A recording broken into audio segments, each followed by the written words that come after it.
اسرائیلی وزیر اعظم نتن یاہو کا 40 سال پرانا خواب پورا ہو گیا ہے۔ جی ہاں، نتن یاہو 40 سال سے ایک ہی خواب دیکھ رہا تھا، ایک ہی اس کی خواہش تھی، ایک ہی اس کے دل کی آواز تھی کہ کسی طرح اس کو ایک ایسا لاپرواہ اور بے وقوف امریکی صدر ملے جسے وہ یہ خوف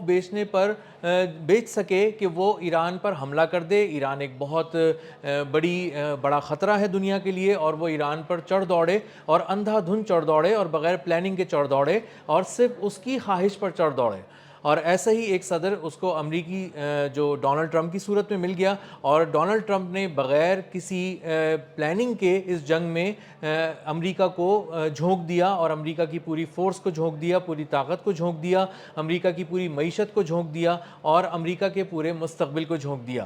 یہ بات میں نہیں کہہ رہا ہوں، کرس وین ہالن جو ایک سینیٹر ہیں یو ایس کے، انہوں نے ایک انٹرویو دیتے ہوئے کہا ہے کہ 40 سال سے نتن یاہو یہی خواب دیکھ رہا تھا کہ کسی طرح موقع ملے اور وہ ایران پر حملہ کرے، لیکن ظاہر ہے اس کے اندر اتنی ہمت نہیں تھی، اتنی طاقت نہیں تھی، اور اتنی دیر تک لڑنے کی صلاحیت اور قوت نہیں تھی۔ اسی لیے وہ بار بار نظریں جمائے بیٹھا تھا امریکی قیادت پر، اور اس نے یہ خوف بیچنے کی بار بار کوشش کی کہ مشرق وسطیٰ ایک مسلسل خطرہ ہے امریکہ کے لیے، یہودیوں کے لیے، اور امریکہ کو چونکہ خطرہ بنا کے وہ پیش کرنا چاہ رہا تھا تاکہ امریکہ اس کو بائے کر لے، اس کا خوف کو، اور اس کے بعد وہ چڑھ دوڑے۔ لیکن جو گزشتہ دور گزرے ہیں اس میں یو ایس ایڈمنسٹریشن اور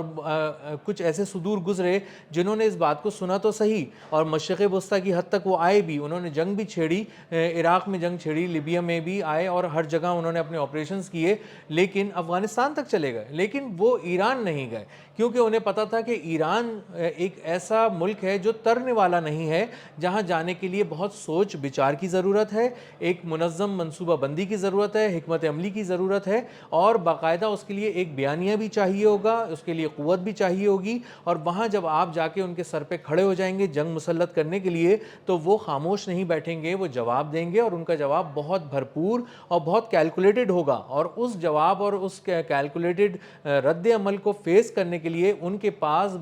ایک کمپریہنسو اسٹریٹجی ہونی چاہیے، دور رس نتائج حاصل کرنے والی پالیسی ہونی چاہیے، اور وہاں پر ٹکنے کے لیے ان کو کوئی جگہ چاہیے ہوگی جو کہ مشرق وسطیٰ میں کہیں ایک اہم اڈے کی صورت میں ان کو مل سکے گی۔ لیکن ہوا یہ کہ امریکی صدر ڈونلڈ ٹرمپ ان تمام پچھلے صدور کے مقابلے میں زیادہ بے وقوف اور لاپرواہ ثابت ہوئے، اور انہوں نے نتن یاہو کے کہنے پر اندھا دھند ایران پر چڑھائی کر دی۔ اب کرس وین ہالن یہ کہہ رہے ہیں کہ ایک ایسی جنگ میں ڈونلڈ ٹرمپ گئے ہی کیوں جس کے بارے میں ان کو پتہ ہی نہیں تھا، جس کے بارے میں ان کو بہت کمزور معلومات تھیں، اور جس کے بارے میں انہوں نے کوئی پلاننگ ہی نہیں کی تھی، خاص طور پر کہ کس طرح ایران پر اٹیک کیا جائے گا، ایران پہ اپنا تسلط قائم کیا جائے گا، اور اس کے بعد کیسے باہر نکلا جائے گا۔ کسی ایک بھی انٹری بھی نہیں ہے، درمیان میں بھی کچھ نہیں ہے، ایگزٹ بھی کچھ نہیں ہے۔ یہ کیسی ملٹری یا سیاسی اسٹریٹجی ہے کہ آپ نے کچھ سوچا ہی نہیں، اور آپ نے ایک پوری جنگ چھیڑ دی، اور اس جنگ کو آپ لے گئے ایک پورے دوسرے ایک ملک کے دروازے پر، ایک پورے خطے کے دروازے پر، جس کی بیکنگ پر کچھ ملک کھڑے ہوئے ہیں، اور وہ سمجھتے ہیں کہ ایران جو ہے وہ دنیا کے لیے خطرہ نہیں ہے، اور آپ کا یہ بیانیہ بھی کوئی نہیں خرید سکا کہ ایران بہت بڑا خطرہ ہے، اور آپ سے وہ ایران ڈر بھی نہیں سکا۔ آپ پانیوں میں آپ نے جب کہا کہ میں امریکی بحری بیڑے اتار رہا ہوں، تو اس سے تو سپر پاور لیول کے ملکوں کو ڈرنا چاہیے تھا، لیکن ایران نہیں ڈرا۔ ایران نے آبنائے ہرمز بند کر دی، اور آبنائے ہرمز بند ہونے کے 2 ہفتے کے بعد بھی آج بھی وہاں سے کوئی جہاز نکل نہیں پا رہا اس وقت تک جب تک وہ ایران کے پاسداران انقلاب سے باقاعدہ ایک پرمیشن نہیں لے لیتا۔ اور یو ایس کی نیوی جس کو آپ بھیج رہے تھے آبنائے ہرمز کو کھلوانے کے لیے، اس یو ایس نیوی کا حال یہ ہے کہ وہ تو آبنائے ہرمز تو کیا خلیج فارس سے بھی بہت دور کھڑی ہوئی ہے، اور وہ خلیج فارس کو بھی موت کا جال سمجھتے ہیں وہاں پہ داخل ہونا، اور انہیں اندازہ ہے کہ اگر وہ داخل ہوئے تو کس طرح ان کے پرخچے اڑا دیے جائیں گے۔ اب جس جنگ کی تیاری ڈونلڈ ٹرمپ نے نہیں کی، وہاں پہ اس کی فوجی قیادت جنرل ڈین کین جو ہے وہ کہہ چکے تھے کہ ہمیں اس جنگ میں نہیں جانا چاہیے، بند کمرہ اجلاس ہوتا رہا، ان کیمرہ سیشنز ہوتے رہے، وہاں پلاننگ ڈسکس ہوتی رہی، اور انہوں نے کہا کہ ہمارے پاس قوت ہے ٹکرانے کی، لیکن پھر بھی ہمیں نہیں ٹکرانا چاہیے کیونکہ بہت بہت سی چیزیں ایسی ہیں جن کے بارے میں ہماری کیلکولیشنز یا تو کم ہیں یا پھر سرے سے ہیں ہی نہیں. تو ایک ایسی جگہ جا کر ایک ایسی جنگ ہمیں نہیں چھیڑنی چاہیے جو ہماری جنگ ہے ہی نہیں. لیکن نتن یاہو نے بہت ہی خوبصورتی سے دو کام کیے. ایک تو ڈونلڈ ٹرمپ کو اپنے جال میں پھنسا لیا اور ایسا پھنسا لیا کہ گردن گردن پھنسا لیا. اب ڈونلڈ ٹرمپ ہل بھی نہیں سکتے. اور دوسری بات کہ اس نے اپنے فوجیوں کو بھی بچا لیا. اب اس کے فوجیوں کی جو تعداد ہے مرنے والے فوجیوں کی وہ اس معاملے میں کم ہے بنسبت امریکی فوجیوں کے. اس وقت اس کے فوجی مزے سے بنکرز میں چھپے بیٹھے ہیں. اس کی فوجی قیادت اسرائیل کی اور فوجی دونوں بنکرز میں چھپے بیٹھے ہیں اور ان کو اب بظاہر اتنا خطرہ نہیں ہے جتنا خطرہ محاذ جنگ پہ ڈٹے ہوئے یا کھڑے ہوئے امریکی فوجیوں کو ہے. یہاں سے مختلف جگہوں سے فوجی اور فوجی ساز و سامان دونوں موو کیا جا رہا ہے امریکہ کی جانب سے اور مشرق وسطیٰ بھیجا جا رہا ہے تاکہ ایران سے ایک بڑی ٹکر لی جائے. اور زمینی فوج بھی اتارنے کی بات کی جا رہی ہے جس کے بارے میں خود اب ایک امریکی فوجی چیخ کا کہہ رہا ہے کیونکہ اس کا بھی اپنا ایک تجربہ ہے اور وہ جنگیں دیکھ چکا ہے, لڑ بھی چکا ہے. اس نے کہا کہ ایران کی زمین پر قدم رکھنا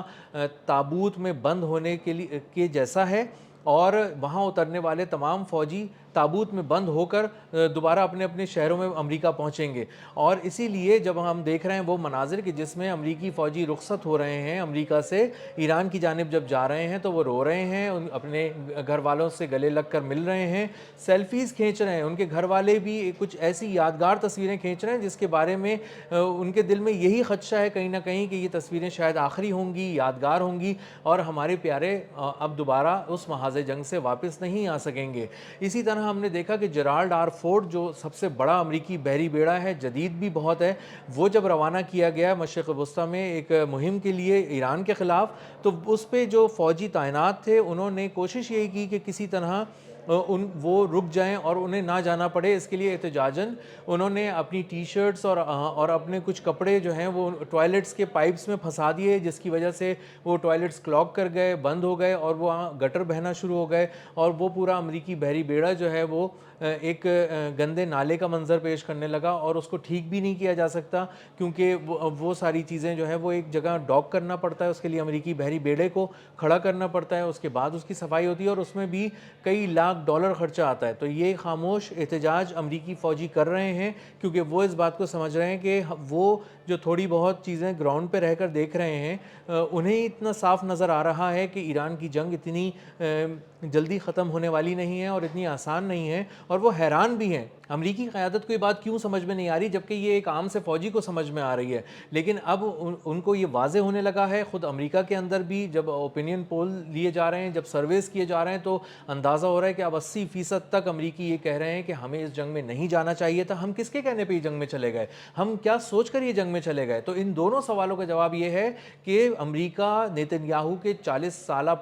پرانے خواب کو پورا کرنے کے لیے ایران میں اندھا دھند گھس گیا ہے اور اب گھسنے کے بعد وہ پھنس چکا ہے. اب وہ بمباری تو کر رہا ہے لیکن اس کے پاس نہ بیانیہ ہے, نہ نکلنے کا کوئی راستہ ہے, نہ کوئی دنیا کو سمجھانے کی بات ہے. اور اب ڈونلڈ ٹرمپ کا حال یہ ہو گیا ہے کہ وہ کبھی فرانس کی طرف دیکھتے ہیں, کبھی اسپین کو ڈانٹ رہے ہوتے ہیں اور کبھی دنیا کو بلا رہے ہوتے ہیں کہ خدا کے لیے آؤ آبنائے ہرمز کھلواؤ کیونکہ ان کی اپنی نیوی اس بات سے انکار کر چکی ہے کہ ہم آبنائے ہرمز کے قریب بھی نہیں پھٹکیں گے. ڈونلڈ ٹرمپ نے یہ بات واضح طور پہ کی تھی کہ ہم کمرشل ویسلز کو گزرنے کی وہاں سے گزاریں گے, ان کو اپنی حفاظتی حصار میں لے کر وہاں سے گزاریں گے یو ایس کی نیوی, اور ہم دیکھتے ہیں کہ کون بند کرتا ہے آبنائے ہرمز. اور ایرانی پاسداران انقلاب نے ہر کچھ دن کے بعد ایک کارروائی کر کے دکھا دیا کہ ڈونلڈ ٹرمپ میں یہ طاقت نہیں ہے, امریکہ کی بحریہ میں طاقت نہیں ہے کہ وہ آبنائے ہرمز کھلوائے. اور آبنائے ہرمز کھلوانا تو بہت دور کی بات ہے. خلیج فارس میں ان کے جہاز جو ہیں وہ داخل ہی نہیں ہو پا رہے اور قدم ہی نہیں رکھ پا رہے کیونکہ ان کو پتہ ہے کہ یہ جو سی بیڈ ہے یہ موت کا جال ہے اور اس کے زیر زمین جو ہے وہ میزائل کا پورا ایک نظام ایران نے فٹ کیا ہوا ہے. اس کے علاوہ بارودی سرنگیں تیر رہی ہیں, اس کے علاوہ سیٹلائٹ کی ایک بہت طاقتور ان کو سہولت حاصل ہے ایران کو. وہ سیٹلائٹ جیم کر دیتے ہیں, جی پی ایس جیم کر دیتے ہیں اور ایک طرح سے جہازوں کو اندھا کر دیتے ہیں. تو اب کون جائے گا آبنائے ہرمز اور کون چھڑوائے گا, یہ اب بھی ایک سوال ہے. تو نتن یاہو اپنے اس 40 سالہ پرانے خواب کو پورا کرنے میں کامیاب ہو گیا ہے، جس میں اسے ایک ایسا بے وقوف اور لاپرواہ امریکی صدر چاہیے تھا جو صرف اس کے کہنے پر بغیر سوچے سمجھے، بغیر کسی حکمت عملی کے، بغیر مستقبل پر نظر ڈالے وہ اندھا دھند چڑھائی کر دے، جنگ کو ایران کے دروازے پر لے جائے اور اس کے بعد اس کی ایسی براہ راست ٹکر ہو جس میں سے نتن یاہو خود بیچ میں صفائی سے نکل جائے، مکھن میں سے بال کی طرح غائب ہو جائے، وہ، اس کے یہودی اور اس کے فوجی، اور ان کو کوئی نقصان نہ ہو، اور جتنے لوگ مریں وہ امریکہ کے مریں، جتنا معاشی نقصان ہو وہ امریکہ کا ہو، جتنا سفارتی نقصان ہو وہ امریکہ کا ہو، اور جتنے مشرق وسطیٰ سے جو اس کے فوجی اڈے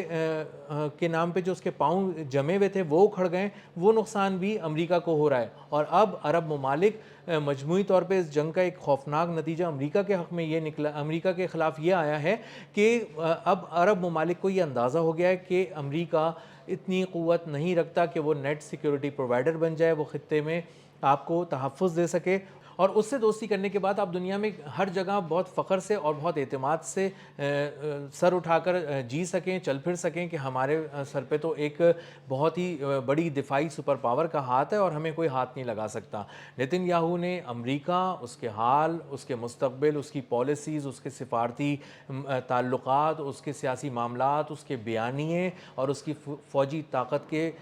بخیے ادھیڑ دیے ہیں، اور خوف بیچنے میں وہ کامیاب رہا ڈونلڈ ٹرمپ کو۔ اور ڈونلڈ ٹرمپ جو اتنے عرصے سے ارب پتی ہیں، اتنے بڑے بڑے بزنسز چلاتے ہیں، ایک امپائر انہوں نے کھڑا کیا، 2 بار امریکہ کے صدر بنے، وہ اتنے لاپرواہ اور بے وقوف نکلے کہ نتن یاہو کے کہنے پر اندھا دھند ایک ایسی جنگ میں کود پڑے جس سے باہر نکلنے کا نہ انہیں راستہ پتہ ہے، نہ انہیں لڑنے کا طریقہ پتہ ہے، نہ انہیں کوئی بتانے والا ہے، اور نہ ہی انہیں کوئی بچانے والا ہے۔